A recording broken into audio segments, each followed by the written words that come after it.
The Wedeco-Ecoray evg55iihpul is a power ballast used for a UV disinfected system at some water treatment plants. This power supply came to ERD very damaged and required a full rebuild along with replacement and repair of the actual circuit board.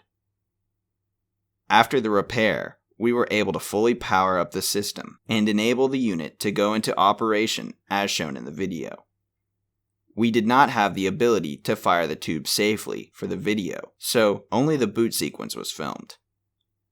UV ballast power supplies come in many varieties, with this one being a 380 watt capable system, while the Nedap UV ballasts ERD repairs are a 2000 watt system.